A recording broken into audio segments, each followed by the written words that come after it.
Bismillahirrahmanirrahim. Welcome to online teaching of English compulsory first year. This is lecture number 5 and part 2, in which we are going to do the exercise of unit 14, A Long Walk Home.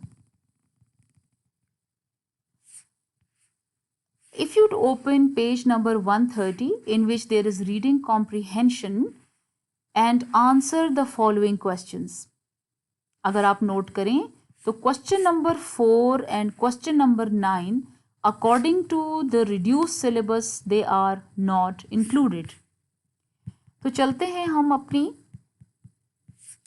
Exercise की तरफ. Question number 1, write the central idea of the story. Central idea का मतलब होता है the theme और the main idea around which the whole story revolves. The story A Long Walk Home revolves around a parent-child relationship.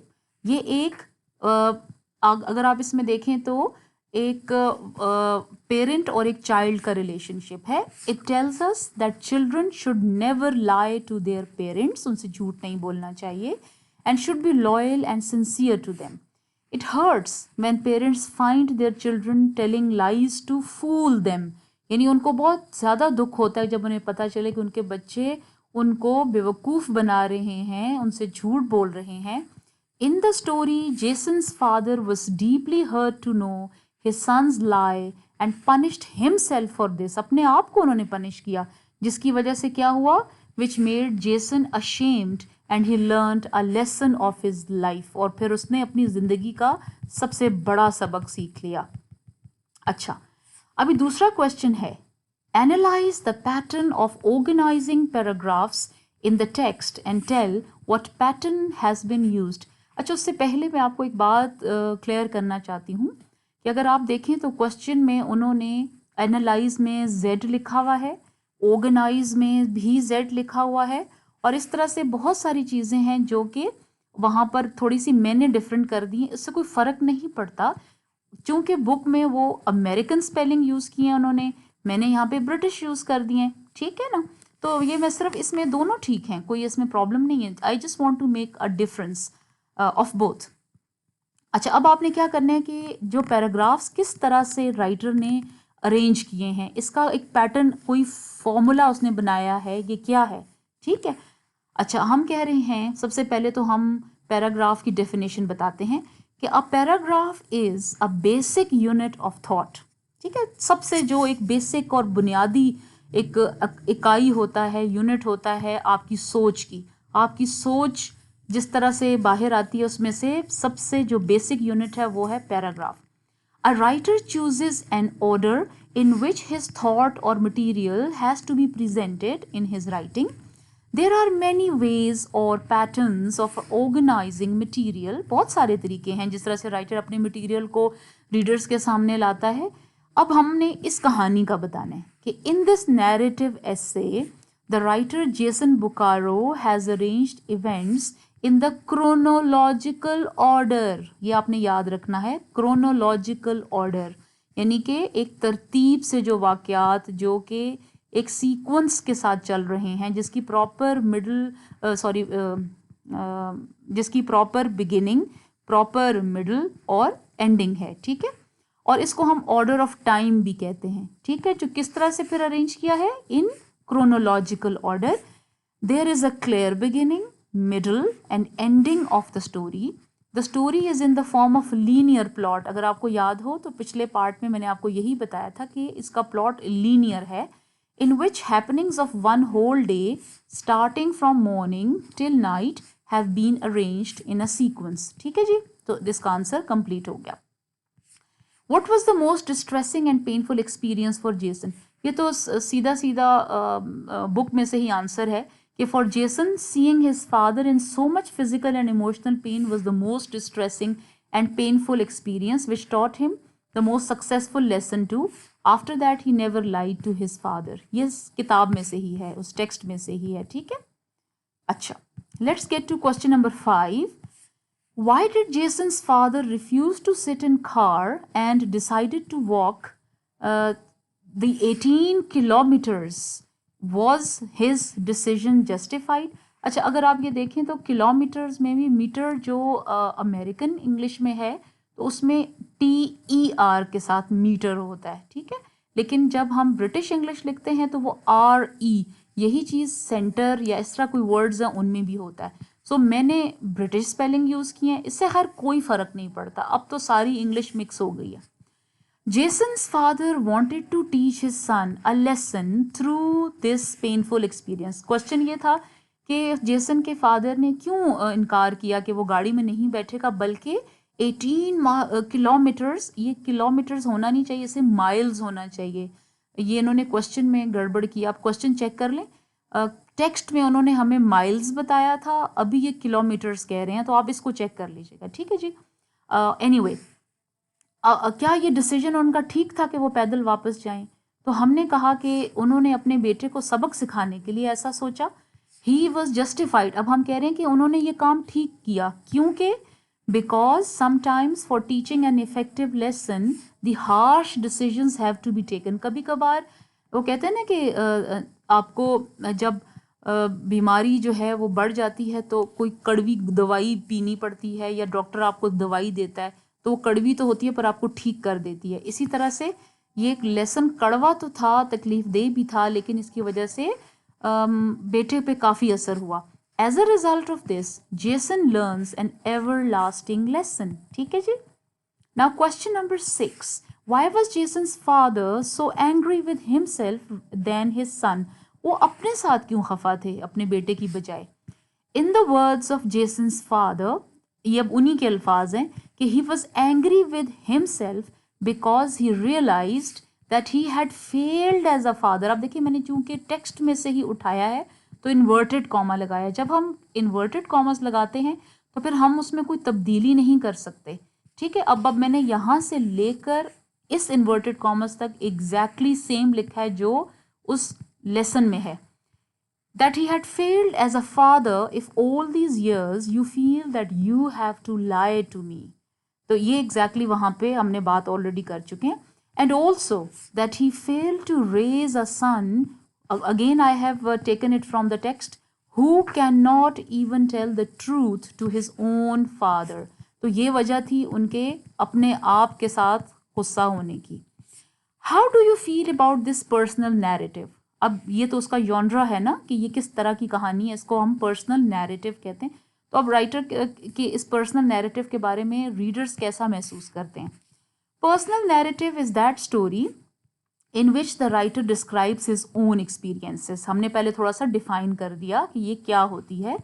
In this story Jason Bokaro tells us about an unforgettable incident of his life when he was 16 year old. अपनी कहानी का एक ना भूलने वाला वाकया अपनी ज़िंदगी का वो सुनाता है जब वो 16 साल का था.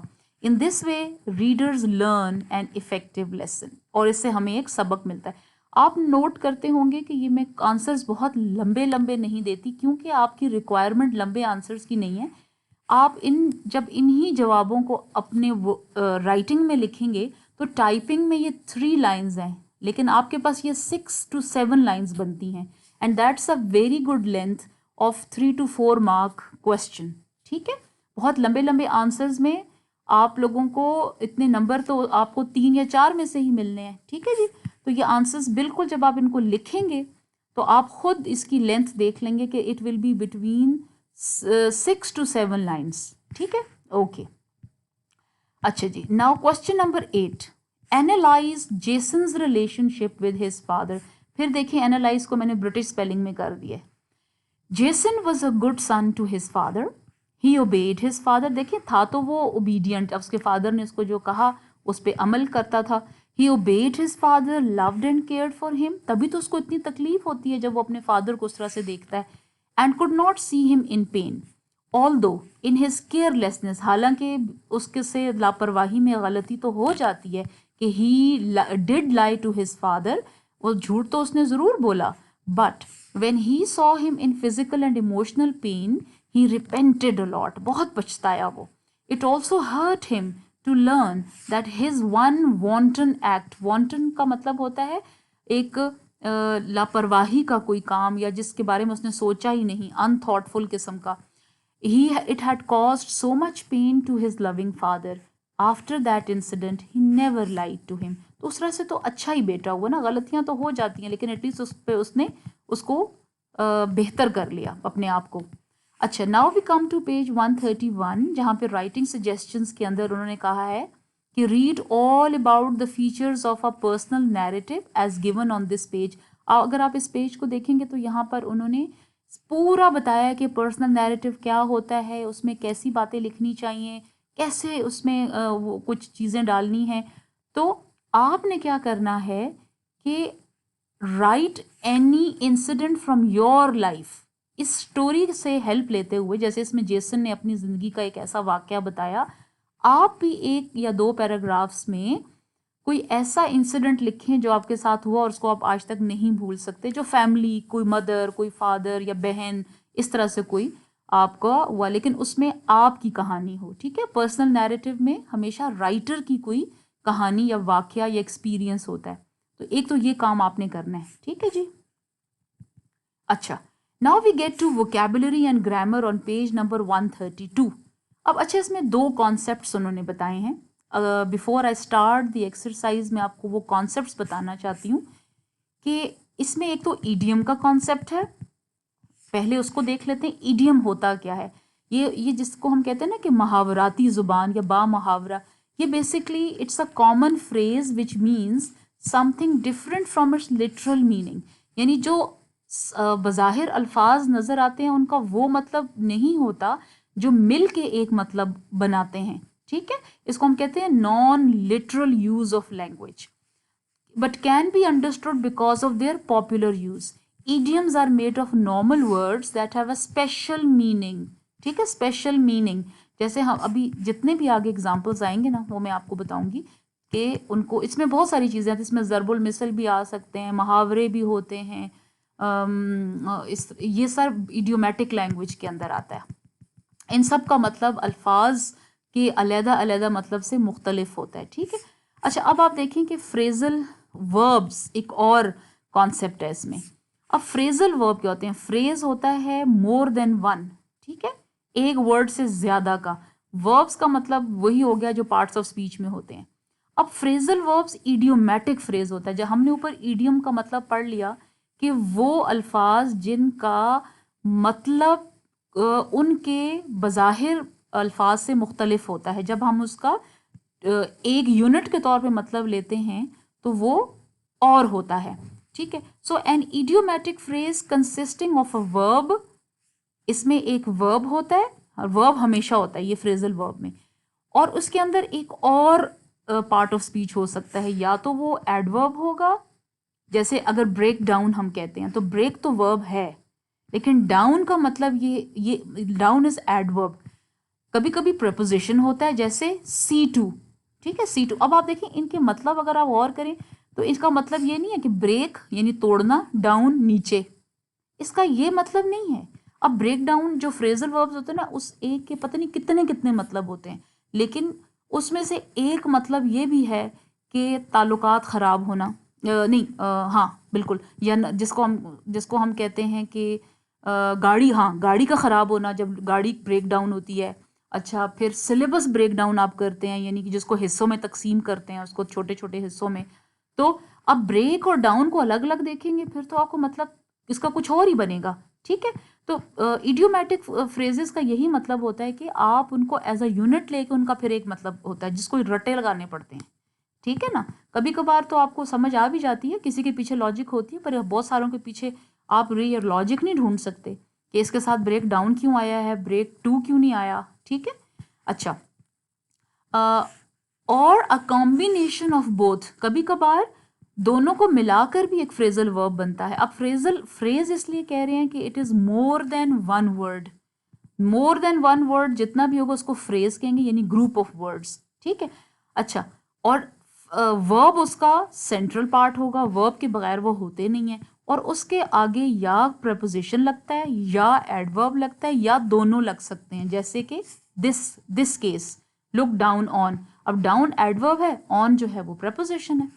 दीज फ्रेजेस से more than number of words, यानी ये जैसे हम कूजे में दरिया बंद करते हैं ना, तो ये कभी कभी बहुत कुछ कह देते हैं, जबकि हमें कम ज़्यादा अल्फाज की जहाँ ज़रूरत पड़ती है वहाँ अगर हम ये इडियम्स लगा दें तो ये आपका मतलब भी बता देते हैं, और इससे बात भी सही समझ आ जाती है। जैसे हम कहते हैं कि आंखें निकालना। अब आंखें निकालने का मतलब ये हरगिज़ नहीं है कि किसी ने आपकी आंखें निकाल के बाहर रख दी हैं। अगर ये ईडियम है तो ईडियम का मतलब ये है कि किसी को गुस्सा करना, डांटना, यानी उसको ज़रा आंखें दिखाना या आंखें निकालना, यानी गुस्सा होना किसी की तरफ, ठीक है ना। तो इसी तरह से इंग्लिश में जब हम इस तरह से यूज़ करते हैं जिसको हम non literal use of language कहते हैं, तो उसको हम इडियोमैटिक एक्सप्रेशंस कहते हैं। ये अल्फाज भी होते हैं और ये मुहावरे भी हो सकते हैं। जैसे हम कहते हैं सांप निकल गया लकीर पीटा करो, सावन के अंधे को हरा हरा ही सूझता है, अच्छा नाच न जाने आंगन टेढ़ा। अब आप ये देखिए, इनको जब आप अलग अलग देखते हैं या वैसे बज़ाहिर देखते हैं तो आप कहते हैं ये क्या कहना चाह रहे हैं, लेकिन ऑफ कोर्स इनका एक स्पेशल मतलब होता है और इनको आप तब्दील भी नहीं कर सकते। They have to come in the same sequence, right. अच्छा जी, अब हमने क्या किया कि अब जो एक्सरसाइज आ रही है अगली, उसके अंदर बेसिकली ये फ्रेजल वर्ब्स हैं। उन्होंने कहा नहीं हुआ आपको, उन्होंने सिर्फ ये कहा है कि fill in the blanks with either up और down to complete these sentences. अब बेसिकली ये सारे फ्रेजल वर्ब्स हैं, यानी अगर स्पीक के साथ अप या डाउन जो भी लगाएंगे इसका मतलब कुछ और हो जाएगा, ठीक है ना। अब इसमें आप देखें ये स्पीक अप आएगा, स्पीक अप का मतलब होता है टू बी लाउड, लाउड बोलना। पुट डाउन का मतलब होता है रिकॉर्ड, किसी चीज़ को रिकॉर्ड में लेकर आना। लेकिन आप पुट अप कहेंगे तो उसका और मतलब है, पुट डाउन कहेंगे तो अब देखिए पुट का मतलब रखो, डाउन नीचे, ये इसका मतलब यहाँ नहीं होगा। फ्रेजल वर्ब में जब आप इनको इकट्ठा करके इनका मतलब फिर जिस तरह इसका ये मतलब है, ओके। अच्छा, ब्रिंग अप, ब्रिंग अप का मतलब होता है रेज अ मैटर, यानी किसी मसले को डिस्कशन या कंसिडरेशन के लिए उठाना, किसी मसले को उठाना। अच्छा, स्लो डाउन यानी रिड्यूस स्पीड, ये आसान है, स्लो डाउन। काम डाउन यानी be get relaxed. Back me up यानी सपोर्ट। ब्लू इट अप यानी डिस्ट्रॉय, तबाह करना। गो अप यानी जाके पूछना। सेल अप, सेल अप सिर्फ सेल का मतलब होता है बेचना, लेकिन सेल अप जब आप कहते हैं इसका मतलब होता है कि बेच कर कहीं चले जाना, ठीक है, ओके। सो ब्रेक डाउन, वही मैंने आपको बताया कि यहाँ पर इसका मतलब होगा डिवाइड इनटू स्मॉलर पार्ट्स और यूनिट्स फॉर अंडरस्टैंडिंग। अच्छा, इन्होंने लंबे लंबे जुमले इसलिए दिए हुए हैं आप लोगों को ताकि आप उनके अंदर से भी मतलब समझ लें, मतलब गेस भी कर सकते हैं, आप अंदाज़ा भी लगा सकते हैं, ठीक है। Knocking the old hospital down, इसका मतलब है कि इसको गिरा देना, बिल्डिंग को गिरा देना। ब्लोन डाउन का मतलब यहाँ पर हो गया रिमूव, वहाँ से हटा देना। और सेटअप का मतलब होता है स्टार्ट। तो इनको इन्हीं के कॉम्बिनेशंस में याद करना पड़ता है अगर आपने वो बात करनी है तो। यानी ब्रिंग अप का मतलब ब्रिंग इनटू नहीं होगा, वो कोई और चीज़ है, ठीक है। ब्रिंग डाउन और चीज़ है। इसी तरह से गो डाउन का मतलब और है, गो अप का मतलब और है, ठीक है। तो आपने कॉन्टेक्स्ट में देखना होता है कि क्या मतलब होगा, ओके। अच्छा, अब आप ये देखें पेज 133 के ऊपर सारे इडियम्स हैं, ऊपर फ्रेजल वर्ब्स थे, अब ये सब इडियम्स हैं। अब इडियम भी देखें, फ्रेजल वर्ब्स भी इडियम्स ही होते हैं, फर्क सिर्फ इतना है कि वो they always start with verb, उनके साथ हमेशा वर्ब होता है। लेकिन ये जो इडियम जनरली जिनको हम कहते हैं इस तरह से, वो ज़रूरी नहीं है कि वो वर्ब से स्टार्ट हो, वो नाउन से स्टार्ट हो सकते हैं, ठीक है ना। वो किसी देखिए प्रेपोजिशन से स्टार्ट हो सकते हैं, वो किसी एडजेक्टिव से स्टार्ट हो सकते हैं, और वो पूरा पूरा एक सेंटेंस भी हो सकते हैं। ऑल राइट, तो अब हमने क्या करना है कि उन्होंने हमें एक लिस्ट दी हुई है, उस लिस्ट में से ब्लैंक्स में फिल करें, और सारे स्टॉर्म रिलेटेड हैं, वेदर रिलेटेड रादर, लेकिन उनके मतलब वेदर वाले नहीं हैं, उनके मतलब डिफरेंट। अब मैंने आगे ब्लू कलर में साथ साथ उनके मतलब लिख दिए, आपको ये सारे मतलब लिखने हैं। You have to write the meanings of these idioms first और फिर उनको फिल करें। मैंने यहाँ पर बता दिया कि नंबर 1 में ये वाला आएगा, तो आपने उसका मतलब ज़रूर लिखना है। जैसे a real storm in a tea cup का मतलब है कि annoyed about, to be annoyed about unimportant matter, मतलब किसी छोटी सी बात पे बहुत बड़ा स्टॉर्म खड़ा करना या झगड़ा खड़ा करना या खफा होना, उसको हम कहते हैं कि why are you making a real storm in a tea cup. Tea cup कोई छोटा सा ज़ाहिर कप होता है। अच्छा, इसी तरह से अंडर अ क्लाउड का मतलब है अंडर डाउट और suspicion. Hot under the collar, इसका मतलब होता है angry. Under the weather, mildly ill. अब ये जो ईडियम्स होते हैं ना, ज़्यादातर जिस ज़बान के बोलने वाले इनको ज़्यादा इस्तेमाल करते हैं। ये हम जैसे लोग जो ज़बान सीखते हैं वो नहीं ज़्यादा इस्तेमाल कर सकते, क्योंकि ये नेटिव लैंग्वेज स्पीकर जो हैं उनको ज़्यादा इन चीज़ों पे महारत हासिल होती है। तो ये थोड़ा सा एक डिफ़िकल्ट एरिया होता है लैंग्वेज का, क्योंकि इनके स्पेशल मीनिंग होते हैं। ठीक है, वर्ड्स अब देखा जाए तो इसका क्या मतलब है कि it never rains but it pours. उसका तो ये कोई मतलब तो नहीं है कि बारिश नहीं होती पर पड़ती है, लेकिन इसका इडियोमैटिक लैंग्वेज में मतलब है कि आफ्टर वन गुड और one bad thing other things like that follow. यानी एक अगर अच्छी चीज़ हो रही है तो उसके पीछे पीछे पीछे पीछे जब अच्छी होंगी तो उसको भी हम कह सकते हैं, और एक अगर बुरी चीज़ के बाद अगर बुरी बुरी बुरी हो रही है तो हम उस सिचुएशन के लिए इसको यूज़ करते हैं। ठीक है, अच्छा, so all these are, you have to note down, they are idioms. मैं फिर रिमाइंड करा दूं कि ईडियम्स, एक्सरसाइज बी ईडियम्स की है, एक्सरसाइज ए फ्रेजल वर्ब्स की है। अच्छा जी, अब हम ग्रामर की बात करते हैं। ग्रामर में जो कॉन्सेप्ट इन्होंने आपको समझाया है वो है जी पार्ट्स ऑफ स्पीच में से एडजेक्टिव्स का।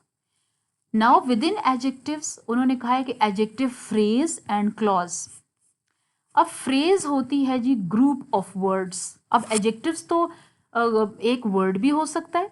अब एडजेक्टिव्स क्या करते हैं, they tell us about noun.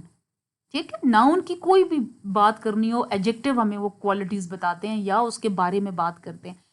अब एडजेक्टिव फ्रेज का मतलब ये होता है कि मोर देन वन वर्ड। ठीक है, अभी मैं आपको एग्जांपल्स भी दे देती हूँ। और क्लॉज होता है एक सेंटेंस की तरह का, एक जिसमें यूज किया जाता है एक किसी एडजेक्टिव को। तो काम तीनों ने एक ही करना है, they have to tell about noun. अब आप ये देखिए एग्जांपल्स मैंने दिए। दे कैन, अच्छा मैंने आपसे कहा कि adjectives can be one word. जैसे इस एग्जांपल में देखें, ही is a brave soldier. Brave में ये रेड है। ठीक है, तो ये क्वालिटी है नाउन सोल्जर की। सोल्जर क्या है, बहादुर, he is a brave soldier. They can be a group of words. जब ग्रुप ऑफ वर्ड्स हैं तो यानी हम उसको कह रहे हैं मोर देन वन वर्ड, तो उसको हम कहेंगे ये फ्रेज की शक्ल में भी आते हैं। जैसे हम कहते हैं ही is a soldier with a brave heart या हैविंग अ ब्रेव हार्ट। बात तो वही है, सिर्फ हमने ज्यादा वर्ड्स यूज कर लिए हैं। देखिए बात तो वही है कि ब्रेव है, लेकिन हमने क्या किया, उसकी क्वालिटी को ज्यादा वर्ड्स में एक्सप्लेन कर दिया, इसको फैला दिया। लेकिन उन्होंने फंक्शन एडजेक्टिव का ही कर रहे हैं। तो यहाँ पर ये पूरा जो मैं आपको रेड कलर किया है, ये देखिए ग्रुप ऑफ वर्ड्स है तो इनकम्प्लीट सेंस देता है, लेकिन फ्रेज जो है वो मोर देन वन वर्ड होता है। और if it does the same function as adjective तो उसको हम एडजेक्टिव फ्रेज कहेंगे। अच्छा, क्लॉज क्या होता है? नाउ दे का मतलब होता है adjectives. They can be in the form of a small sentence in a long one. जैसे एक बड़ा सेंटेंस हो ना, उसमें जब छोटा सेंटेंस, जिसको हम टेक्निकली क्लॉज कहते हैं, जिसका अपना सब्जेक्ट और वर्ब होता है। तो अब जैसे लिखा हुआ ना, ही इज अ सोल्जर, इसका अपना सब्जेक्ट और ये वर्ब, और मतलब ओवरऑल इसको प्रेडिकेट कहते हैं। आगे हमने दूसरी क्लॉज या दूसरा स्मॉल सेंटेंस लगा दिया, हु इज ब्रेव। अब देखिए soldier who is brave, again बात तो हम वही कर रहे हैं जो सेंटेंस नंबर 1 में कर रहे थे, लेकिन अब हमने इसको एक सेपरेट प्रॉपर एक छोटा सेंटेंस बना के लगाया है, तो इसको हम कहेंगे एडजेक्टिव क्लॉज। ठीक है, अच्छा इस पे हम फिर भी बात करेंगे, अभी हमने एक्सरसाइज में क्या करना है।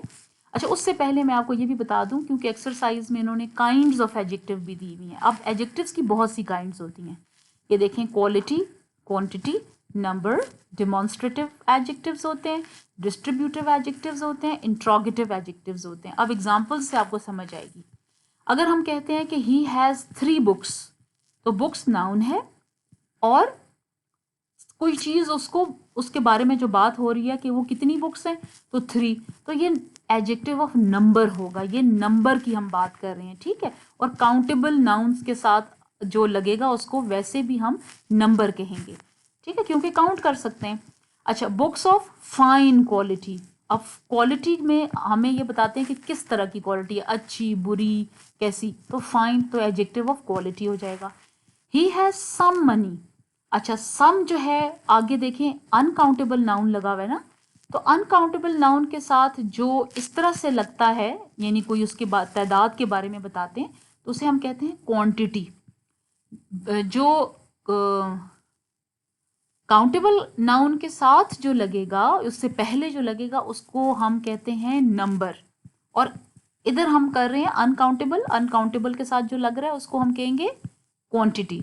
अच्छा, हुज बुक्स आर दीज, अब देखिए अब बुक्स को ये बता रहा है क्वेश्चन की फॉर्म में, इंट्रोगेटिव का मतलब ये होता है क्वेश्चन, तो ये इंट्रोगेटिव एडजेक्टिव है।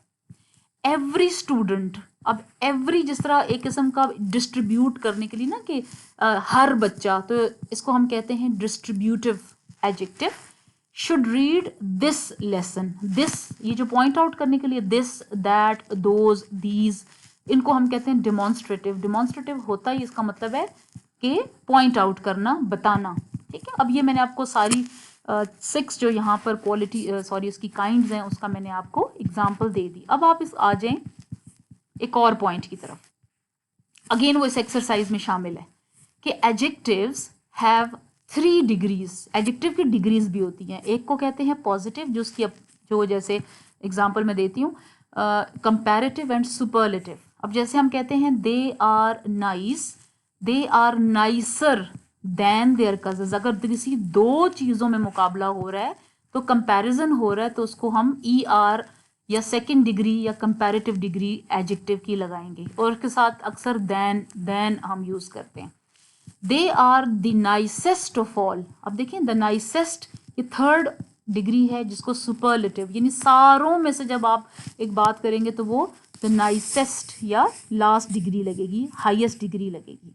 अब आप जब करेंगे ना इनको सॉल्व, तो अब आपको समझ आ जाएगी। जैसे identify the adjectives in the following sentences and state their kind.